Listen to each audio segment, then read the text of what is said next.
Hey everyone, my name is Brandon Bell, and I'll be doing option 3 for our discussion board, module 1 discussion board. And I'll be reflecting on 2 of the core competencies that I feel like I have developed, I'll say the most, during my stint with the higher education master's program. So the first one I'm going to talk about will be equity and inclusion. And I'll preface this by saying that before I came to the higher ed program, my undergrad was in sociology, and I worked for 2 years as a substance abuse crisis intervention prevention specialist. So I kind of felt like I knew, and me being African American, I kind of felt like I knew a lot about equity and inclusion, and kind of didn't need any additional training or education in the matter. And I'm really happy to say that I was actually wrong, and I actually learned a lot. While when I first took this course, I felt like I was at an intermediate level of understanding for diversity, equity, diversity, and inclusion, I realized I was not, because while I might have had a lived experience as a member of one population, I did not have a comprehensive understanding of the experiences of other populations and what the strategies were to help those groups succeed as well. So one of the things under the basic proficiency in equity and inclusion says that the practitioner should be able to design culturally relevant and inclusive programs, services, policies, and practices. And I think I have done that fairly well with the Excellence Project. So if you're interested, you can go to uncw.com and search the Excellence Project. It should be the first thing that pops up. And it's a program I had the opportunity and honor to author and develop over the past year. And I'm in an academic campaign to increase scholastic achievement among African Americans on campus. Of course, the Upper Mid Center is a cultural reference point, and students of all races, religions, creeds, backgrounds are more than welcome to join the program. Just my target audience, given the focus of the center is African Americans.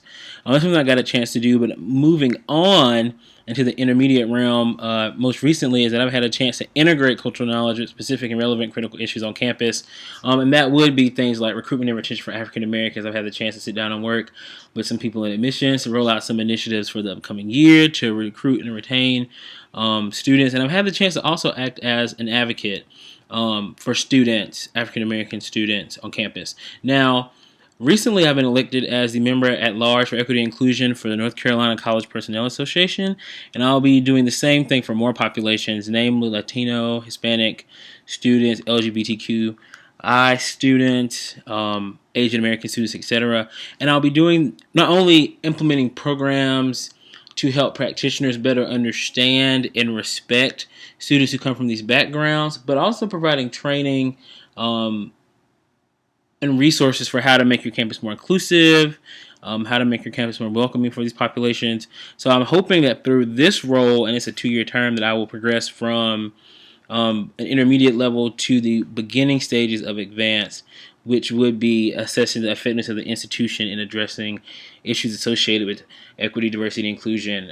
So just things like that. I am not sure, still not sure if diversity and inclusion is where I will stay as a as far as a career and a profession, but it's something that I can say I enjoy, and my role as the member at large for equity and inclusion will definitely allow me to further develop these skills. And then the other competency that I feel like I've developed the most, and that should always be developed, sorry for the background noise, is the personal foundations competency. Excuse me. And the description says the personal foundation competency area involves the knowledge, skills, and attitudes to maintain emotional, physical, social, environmental, relational, spiritual, and intellectual wellness. And I think this is something that occurs all the time, constantly, especially whether you're engaged in formal coursework and study, or just through your work as a practitioner, or through your interactions with other people. It happens all the time. I think being in the program and supplementing my lived experience with this theory and then applying it in a practical setting, and now stepping into the state role, I really have evolved from a young man who I would say had a lot of ambition and no direction, to a young man that has still that same amount of ambition, but I have a pointed kind of focus at the moment, and that is, higher education, diversity and inclusion, access and success for diverse, underrepresented populations. It's something that I'm really, really proud of, and I think I'm able now to articulate kind of my own personal philosophies of leadership, diversity and inclusion, equity. What is all that? What all that encompasses? What all that means? Um, it's a really gratifying experience to be able to reflect on where I was a year ago when I took this course the first time, to where I am now, uh, taking this course through the lens of having completed most of the major coursework, in a role at a different level. Um, Even though it doesn't sound like I have it all put together right now, I'm just thinking out loud. That's what I do all the time. It's cool to see my own development as a professional who seeks to see the development in other people. I think sometimes you can get lost or so focused on other people that you don't ever take a chance to sit back and look at yourself. And I think for a field like higher education, that is crucial and key. Also, if you want to go check out the NCCPA website, you can just Google NCCPA, or you can go myNCCPA.org, and you can check out our website. Shortly, soon, hopefully by the end of this summer session, you'll see some of my work uploaded to the website. I'll be providing more resources for our 17 member institutions. As always, I'm looking forward to engaging with you guys over the course of the summer session, and I hope you all are having a fantastic Memorial Day weekend.